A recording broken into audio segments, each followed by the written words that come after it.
Saudi আরব আগমন প্রবাসীদের জন্য সুখবর। বিএমইটি বা মেন পাওয়ার চালু হয়েছে, এটি অত্যন্ত ভালো বা খুশির খবর। কিন্তু এইখানে দুইটি জিনিস আছে, সেটি হলো আপনাকে দুইটি শর্তের ভিত্তিতে মেন পাওয়ার দিবে। ডিমান্ড লেটার অথবা অঙ্গীকারনামার ভিত্তিতে আপনি সৌদি আরবের জন্য মেন পাওয়ার করতে পারবেন। আপনি যদি অঙ্গীকারনামা দিয়ে সৌদি আরবে আসেন, যারা ইমার্জেন্সিতে আসতে চান তাদের ক্ষেত্রে অঙ্গীকারনামা অবশ্যই সাইন করে আসতে হবে। এখানে কি লেখা আছে এবং এইটার ইফেক্টটা প্রবাসীদের উপর কতটা পড়বে, কতটা মারাত্মক এবং ঝুঁকিপূর্ণ, সেটাই আজকে আপনাদেরকে বোঝানোর চেষ্টা করব।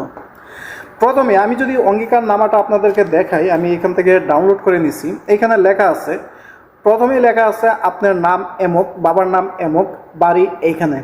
তার পাশাপাশি দেওয়া আছে পাসপোর্ট নাম্বার, ভিসা নাম্বার, এবং এইখানে যে মেন কয়েকটা জিনিস উল্লেখ করা হয়েছে সেইগুলো যদি আমি আপনাদেরকে সংক্ষিপ্তভাবে বুঝিয়ে দিই, তাহলে বলা হচ্ছে আপনি প্রবাসে বা সৌদি আরবে আসার পর এইখানে কাজ অথবা বাসস্থান, কর্মসংস্থান, একামা, বেতন, হেলথ ইন্স্যুরেন্স, যাবতীয় সব কিছুর দায়ভার কেবলমাত্র আপনি নিজে গ্রহণ করতে হবে, সৎ জ্ঞানে, স্ব ইচ্ছায়।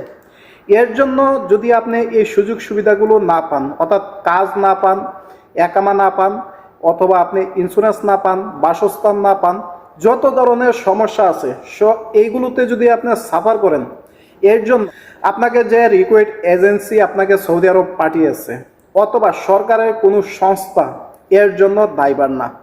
এটা কিন্তু আপনি নিজে সৎ জ্ঞানে অতি উৎসাহর মাধ্যমে আপনি সাইন করে তারপর আসতেছেন।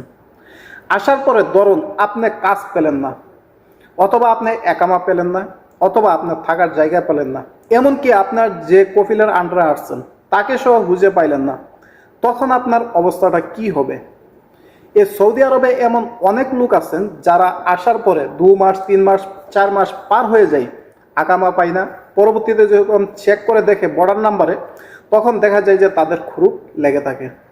সেক্ষেত্রে কিন্তু তার আর সৌদি আরবে থাকা সম্ভব হয় না। এই ধরনের মেসেজ আমি সহ যারা ইউটিউবে কথা বলে প্রত্যেকের কাছে শত শত অভিযোগ আসে। যদিও সংখ্যাটা কম, কিন্তু এর পরিমাণ কিন্তু অনেক। যদি আপনি এরকম ডিমান্ড লেটারে আসেন, যখন সৌদি আরবে এসে কোনো কিছু না পাবেন, অর্থাৎ আপনি কাজও না পেতে পারেন, একামাও না পেতে পারেন, আসার সাথে সাথে আপনাকে হুরুপ দিয়ে দেশেও পাঠিয়ে দিতে পারে, অথবা এক্সিটের মাধ্যমে দেশেও পাঠিয়ে দিতে পারে। আমি বলছি না যে আপনাকে পাঠিয়ে দিবে, কিন্তু সম্ভাবনা এইগুলো থেকে যায়। অনেকের সাথে হচ্ছে, আপনার সাথেও হইতে পারে। তো এই ডিমান্ড লেটারে সাইন করার ফলে এই সমস্যাগুলো যখন আপনি করবেন, তখন কিন্তু আপনি বাংলাদেশের কোনো দূতাবাস, কোনো এজেন্সি, অথবা কোনো আপনাকে যে পাঠিয়েছে তার বিরুদ্ধে আইনগতভাবে কোনো লিগ্যাল অ্যাকশন নিতে পারবেন না। কারণ আপনি আসার সময় যে ডিমান্ড লেটারটা দিয়ে আসছেন, এটা কিন্তু তাদের কাছে থাকবে। যখন আপনি লিগ্যাল ওয়েতে তাদের সাথে যোগাযোগ করেন বা তাদের বিরুদ্ধে কোনো ব্যবস্থা গ্রহণ করতে চান, তখন কিন্তু এই ডিমান্ড লেটারটা আপনাকে বাধা দিয়ে দাঁড়াবে যে দেখেন আপনি নিজ ইচ্ছায় সৎ জ্ঞানে সুস্থ মস্তিষ্কে আপনার সাইন দিয়ে তারপর চলে আসছেন। এই ডিমান্ড লেটারটা দিয়ে যারা সৌদি আরবে আসতে চাচ্ছেন, আমার মনে হয় যে শত শত প্রবাসীরা বিপদে পড়বেন। কারণ মেন পাওয়ার অনেকদিন ধরে হচ্ছিল না, কোনো একটি কারণে বা কোনো একটা জটিলতার কারণেই হচ্ছিল না, যেইটা মূলত পরবর্তীতে আপনার ইফেক্ট করতে পারে, যার কারণে সেটা বন্ধ ছিল।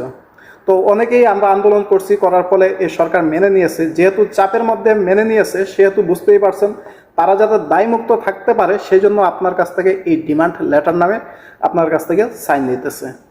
তো যারা সৌদি আরবে আসবেন, আসার পরে যদি আপনারা কাজ না পান, তাহলে কিন্তু কোনো দূতাবাস, কনসুলেট, প্রবাসী সেবা কেন্দ্র কোথাও গিয়ে কিন্তু আপনি আশ্রয় পাবেন না, কারণ আপনি নিজের সৎজ্ঞানে এসেছেন।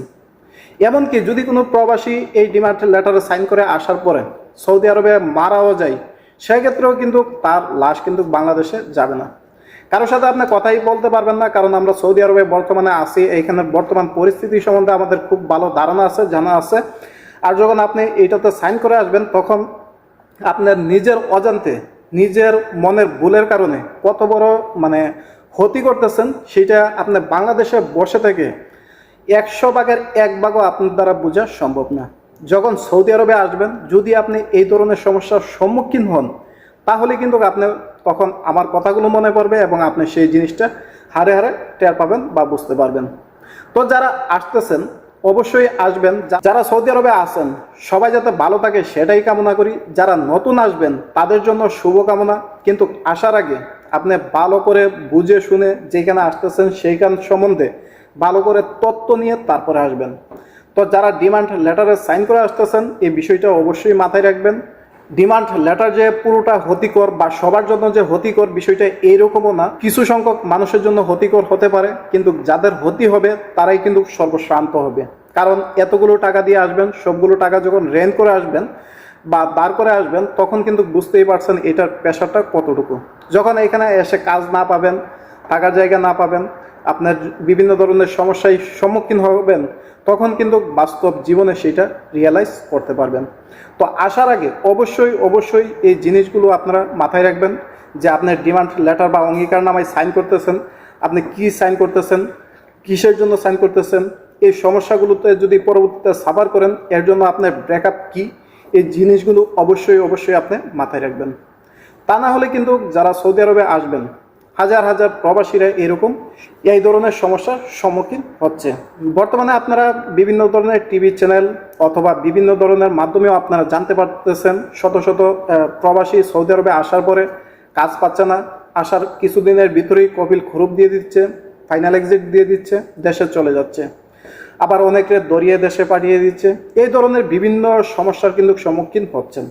তো বর্তমানে একটি চক্র আছে যারা আপনাদেরকে বিভিন্ন ধরনের কপিল থেকে ভিসা তারা নিয়ে থাকে, তারপর দেশে থেকে লোক আনার পরে কপিলের কোনো খবর থাকে না। তো এই সমস্যাগুলো কিন্তু বর্তমানে ভাই চলতেছে, অনেকের সাথে হচ্ছে, অনেকের সাথে আগামীতেও হবে, এটা কনফার্ম। তো যাদের কাছ থেকে আসবেন আসার আগে একটু ভালো করে যাচাই করে দেখে শুনে তারপরে আসবেন, তা না হলে কিন্তু আপনার সাথে এই ধরনের ঘটনাগুলো হতে পারে। তো সবশেষে একটাই কথা বলবো, যারা মেন পাওয়ার করবেন এই জিনিসগুলো অবশ্যই মাথায় রাখবেন, তা না হলে কিন্তু মেন পাওয়ার করবেন না। তো মেন পাওয়ার নিয়ে আজকে মূলত আমার এই কনফিউজটা ছিল, সেটা আপনাদের সাথে শেয়ার করলাম। তো যদি আপনাদের এই বিষয়ে কোনো মতামত থাকে তাহলে অবশ্যই কমেন্টের মাধ্যমে জানাতে পারবেন। তো সবগুলো যে মেন পাওয়ারের সবগুলো কন্ডিশন বা শর্ত ডিমান্ড লেটারের এই বিষয়টা এইরকম না, কিছু ভালোও আছে।